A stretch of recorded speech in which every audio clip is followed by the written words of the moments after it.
சாப்பிடுறது அப்படிங்கிறது முதல் திட்டம். ஒன்னா உட்காந்து சாப்பிடுறது, எல்லாரும் ஒன்னா. The family that eats together lives together. ஒன்னா உட்காந்து சாப்பிடுங்க. பரவாயில்ல, ராத்திரி நீங்க பார்க்காட்டா மறுபடியும் அடுத்த நாள் காலையில மறுபடியும் அதே மெகா சீரியல் வரத்தான் போகுது. ஏதாவது ஒரு மெகா சீரியல்ல எல்லாரும் உட்காந்து டிவி பார்க்கிற காட்சி இது வரைக்கும் பார்த்திருக்கீங்களா? அப்படி உட்காந்து பார்த்தா மெகா சீரியல் ஓடாது. ஒன்னா உட்காந்து சாப்பிட பழகுங்க. குழந்தைங்களுக்கு வேண்டியதெல்லாம் கொடுக்காதீங்க, வேண்டியவர்களோடு கொடுங்க. ரெண்டும் வித்தியாசமானது. விரும்பினதெல்லாம் ஹோட்டல்ல கிடைக்கும், விரும்பினவங்களோட சாப்பிடுறது வீட்டுல மட்டும்தான் கிடைக்கும். எனக்கு இட்லி பிடிக்காது அப்படின்னு சொன்னா அம்மா சொல்லுங்க, இட்லி தான் இன்னைக்கு அப்பா சாப்பிட்றாரு, தாத்தா பாட்டி சாப்பிட்றாங்க, நான் சாப்பிட்றேன், அதனால நீயும் சாப்பிடலாம். அடுத்த நிமிஷம் உனக்கு ரோஸ்ட் போட்டு தட்டுமா, நெய் ரோஸ்ட் போட்டு கொடுக்கட்டுமா அப்படின்னு போய் பண்ணாதீங்க. நீங்க தான் சொல்லி கொடுக்குறீங்க. ஒன்னு பிடிக்கலன்னு சொன்னா இன்னொன்னு கிடைக்கும், நீங்க தான் சொல்லி கொடுக்குறீங்க. தவத்துல இப்ப தவம் நிறைவேற்றுவோம்னு சொன்னாங்க இல்லையா? வினோபாவுடைய வாழ்க்கை வரலாற்றுல மிக அழகான ஒன்று இருக்கு. எது கசடுங்கிறது அதுலயும் வருது. வினோபா பாவைக்கு காந்தியடிகளை ரொம்ப பிடிக்கும். சபர்மதி ஆசிரமம்னு ஒன்று தொடங்கின அடுத்த நிமிஷம் முதல் மாணாக்கனா வினோபா போயிட்டாரு. 7 வயதிலேயே பிரம்மச்சரியம் எடுத்தாச்சு. கல்யாணங்களுக்கு போறதில்ல, பெரிய விருந்துகள் எல்லாம் சாப்பிட்றதில்ல, எல்லாம் தான். அப்படிப்பட்ட வினோபா போய் சபர்மதி ஆசிரமத்தில் அமர்ந்த போது காந்தியடிகள் சமைக்க பிடிக்கும். காந்தியடிகள் இன்னைக்கு சமைக்கிறார். பரிமாறுனா பாவக்காய் பொரியல் பரிமாறினாங்களாம். வினோபாக்கு காந்தியடிகளை பிடிக்கும், பாவக்காய் பிடிக்காது. காந்தியடிகள் பரிமாறிட்டு போயிட்டாரு. என்ன பண்றதுன்னு தெரியல வினோபாக்கு. அடுத்த நிமிஷம் அந்த பாவக்காய் பொரியல அள்ளி அப்படியே முழுங்கிட்டாரு. திரும்பி பார்த்த காந்தியடிகள், ஐயோ எனக்கு ரொம்ப பிடிக்குமான்னு மறுபடியும் கொண்டு வந்து வச்சுட்டாரு. ஃபைன். வினோபா ரொம்ப அழகா சொல்றாரு, அது வரைக்கும் துறவரம் அப்படின்னா விரும்பினதை விடுறதுதான் துறவரம்னு நினைச்சேன், பிடிக்காததை ஏத்துக்கிறது அதை விட பெரிய துறவரம்னு அப்புறம் தான் புரிஞ்சுது. கொஞ்சம் அந்த பொறுப்பை ஏத்துக்கோங்க, குழந்தைக்கு சொல்லிக் கொடுங்க. இட்லியே கிடைக்காத ஊர்ல இட்லிங்கிறது ரொம்ப பெரிய விஷயம் சொல்லி கொடுங்க. பட்னி கிடக்கிறது அப்படிங்கிறது பிடிக்காதது நகத்தது பேர் பட்னி இல்லை, கிடைக்காம போயிடுமோங்கிற அபாயம் என்னன்னு சொல்லி கொடுங்க. ஒவ்வொன்னா, ஏன்னா அம்மா தான் ருசியை காமிக்கணும். ஏன்னா அம்மா பள்ளியை பார்த்து ஐயோ பள்ளி அப்படின்னா குழந்தையும் ஐயோ பள்ளிங்கும், ஹை பள்ளி அப்படின்னா ஹை பள்ளின்னு சொல்லும். அம்மா தான் சொல்லி கொடுக்கணும். எதை பார்த்து அருவருப்பு காமிக்கிறீங்களோ அதெல்லாம் அருவருப்பு, எதை பார்த்து சந்தோஷம் காமிக்கிறீங்களோ அதெல்லாம் சந்தோஷம். ஏன்னா கணவன் மனைவியா இருக்கிறது ஒன்றும் கஷ்டம் இல்லைப்பா. அப்பா அம்மாவா இருக்கிறது ரொம்ப கஷ்டமான காரியம், ரொம்ப கஷ்டமான காரியம்.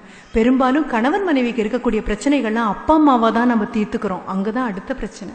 அதனாலதான் குழந்தைங்க முன்னால கேவலமான வார்த்தைகள்லாம் அப்படி பொங்கி பொங்கி நமக்கு வர்றதுக்கு காரணம். உங்க அப்பா கிட்ட போய் சொல்லு, உங்க அம்மா கிட்ட போய் சொல்லுன்னு குழந்தைய தூது அனுப்புறது எல்லாமே அதனால. வீட்டுக்குள்ள புதிய பாடத்திட்டத்தை கொண்டு வரலாம். சந்தோஷம் அப்படிங்கிறது வாங்கி கொடுக்குற செல்போன்ல இல்லை, சந்தோஷங்கிறது பாவாடை சட்டையில இல்லை, சந்தோஷம் அப்படிங்கிறது கேட்ட உணவு வாங்கி கொடுக்கறது இல்லை, சந்தோஷங்கிறது வாங்கி கொடுக்குற விஷயமே இல்லை.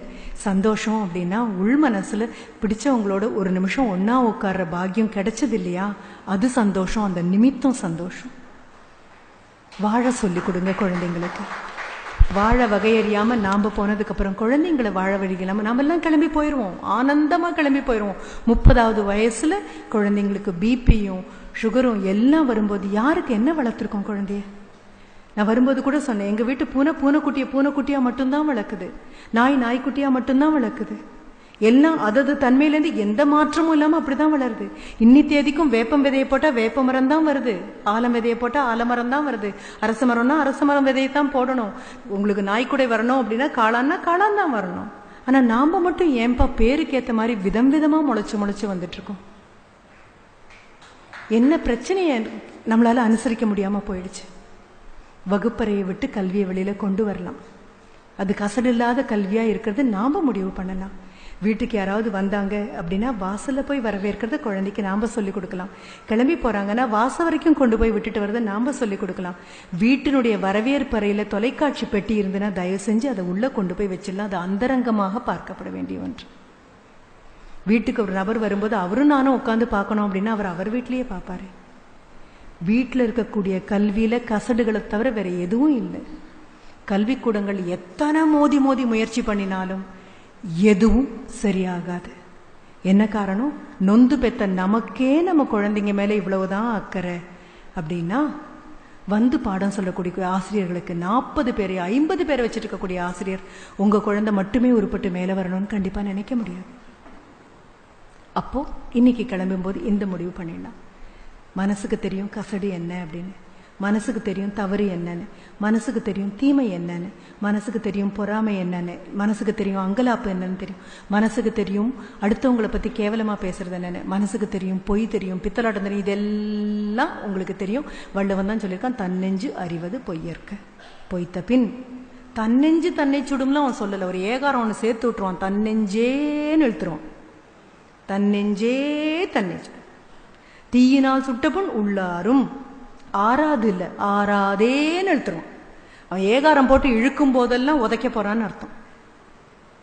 இனி குழந்தைங்களை மடியில் உட்கார வச்சு அமைதியாக அப்பா பேரு, அம்மா பேரு, மாசங்களோட பேரு, தாத்தா பாட்டி பேரு எல்லாத்தையும் நீங்க சொல்லி கொடுங்க. குழந்தை கழுத்துல அடையாள அட்டையா இனி அது மாட்டிட்டு சுத்த வேண்டாம். நன்றி, வணக்கம்.